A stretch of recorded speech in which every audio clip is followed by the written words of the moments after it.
Oi, eu sou a Natália, eu tenho 32 anos, venho passando por alguns desafios meio confusos há faz um ano já com o meu filho de 10 anos. E há 3 meses nós tivemos o diagnóstico, autismo nível 1 de suporte. Perfeito. Até aí tá tudo bem. Eu estou ainda confusa, perdida, tentando entender as coisas, tentando aprender as coisas, como se eu tivesse com um filho novo. Da mesma forma que ele nasceu, ele foi trazido para casa e com 3 meses de neném recém-nascido eu ainda estava aprendendo a lidar com ele. Parece que agora eu estou de novo com o meu mesmo filho de 10 anos, mas com uma forma nova de aprender a lidar com ele há 3 meses. Bom, eu quero gravar esse vídeo aqui porque eu queria conversar com os meus conhecidos, quem sabe com os conhecidos deles e assim por diante, por um fato muito importante. Meu filho tem 10 anos de idade. Agora que a gente foi começar a entender que o cérebro dele funciona diferente por conta de uma deficiência que nasceu com ele. 10 anos. E eu queria conversar e fazer um pedido para vocês.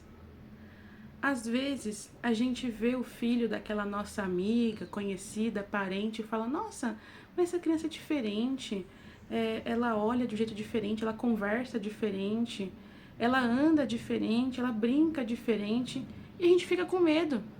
Poxa, mas o que que a minha parente, o que que minha amiga vai pensar de mim se eu simplesmente for lá e falar: Você já levou seu filho no médico? Será que ela vai se ofender? Eu não tive oportunidade de conviver com outras crianças. Meus irmãos não tive proximidade, meus priminhos mais novos foram rapidinho, com pouca idade, morar muito longe de mim. O meu filho é a primeira criança que eu tive contato, tanto contato assim. Eu não sei comparar um com o outro, eu não tive oportunidade. E fui eu que comecei a pensar sobre assuntos. Até mesmo a avó paterna dele, ela estava sentindo no coração por ter tantos anos de educação e ela estava receosa. Se eu falar para a Natália, o que será que a Natália vai pensar? Será que ela vai se ofender? E eu entendo isso.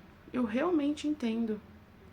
Porque eu também me sinto assim hoje em relação a algumas crianças muito queridas, muito amadas, que depois de um ano perdida, eu fui buscar me situar e eu consigo mais ou menos entender onde, pelo menos como mãe, eu posso falar para aquele meu amigo, meu conhecido: leva seu filho no médico. Mas eu fico com medo de falar. Vamos falar um pouco sobre isso. Eu realmente queria muito que alguém tivesse me falado. Queria demais. Nem a escola, nem os parentes, nem os professores, nem os médicos, ninguém falou nada. Alguns por realmente não ter convivido tempo suficiente e outros porque eles estavam receosos de conversar comigo. E me assombrou o tanto de gente que eu fui falar: olha, o diagnóstico saiu realmente, nós temos agora o TEA como direcionamento para educação e desenvolvimento dele. E as pessoas falaram: poxa, amiga, eu já imaginava. Nossa, amiga, parecia mesmo. E eu assim: gente, por que vocês não conversaram comigo? É, Diagnósticos de autismo de nível de suporte 2 e 3 normalmente trazem crianças com tantos trejeitos, tantos desafios, tantas dificuldades no dia a dia e em situações básicas do desenvolvimento da criança que são rapidamente diagnosticados. O pai já começa a ver, a mãe começa a ver, o médico está vendo, a professora claramente está vendo. Então você tem crianças que estão sendo criadas com acompanhamento correto desde 2, 3 anos. Ótimo, que maravilha! O autismo nível 1 de suporte hoje é um dos mais complexos para o autista, simplesmente porque ele é diferente demais para ser normal e ele é normal demais para ser tão diferente. A gente acaba ficando rendido mesmo.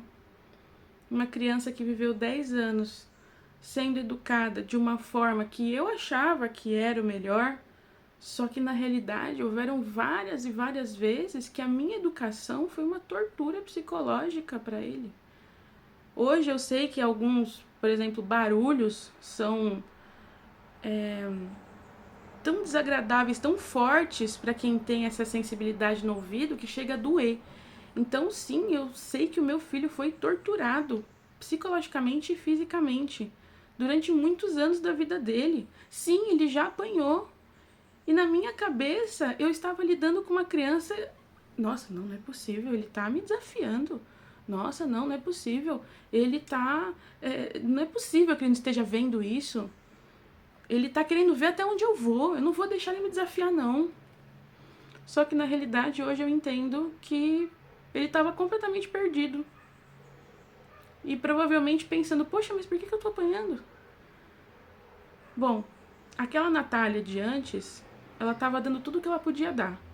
Agora, essa Natália de agora não está mais na ignorância, está buscando entender e cuidar desse novo filho que há 3 meses está nessa família. Mas eu queria fazer um pedido. Eu queria muito conversar com vocês, a quem eu consegui alcançar, sobre: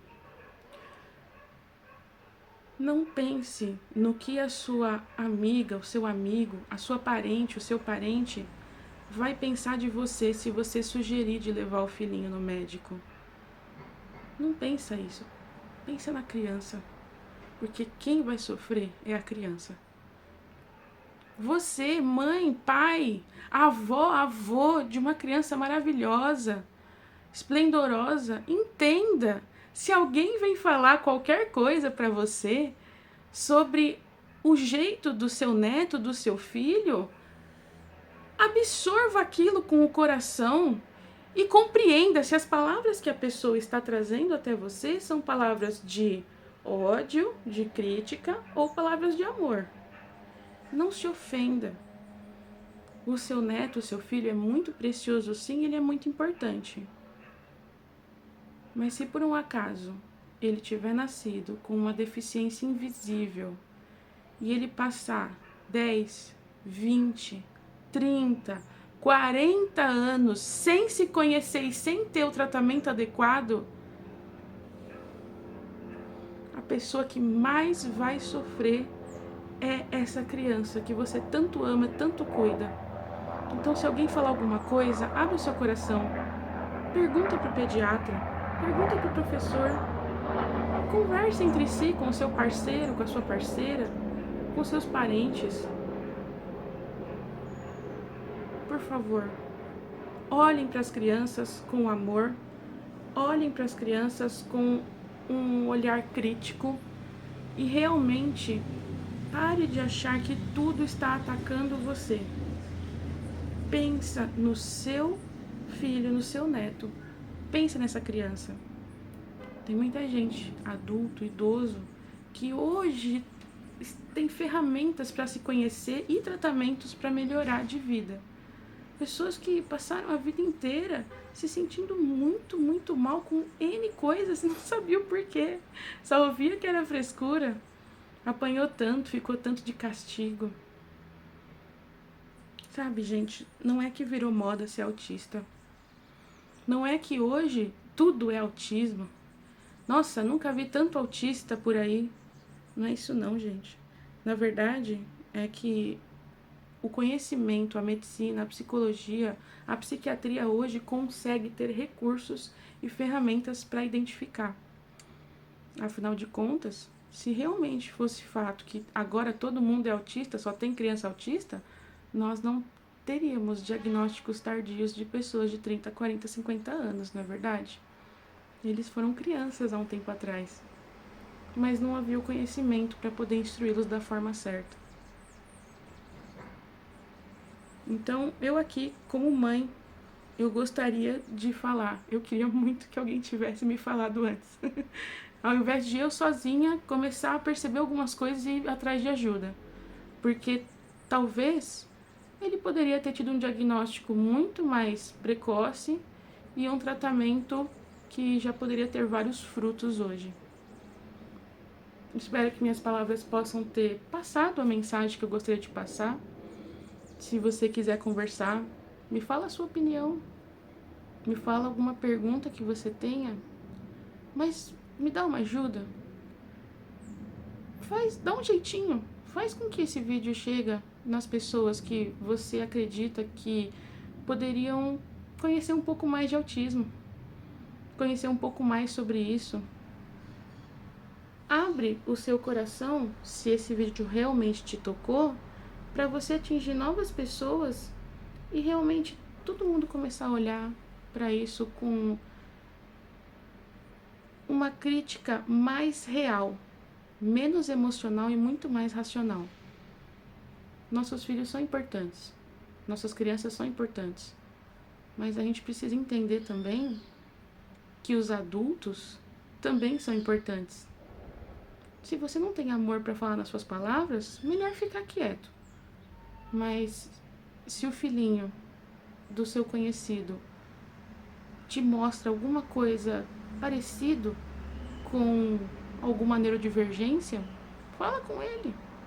Você mesmo que é adulto, que você sente alguma coisa em você próprio que você acredita que possa ser uma neurodivergência, vai atrás. Se conhecer sempre foi o foco, sempre. Por isso que a gente faz terapia.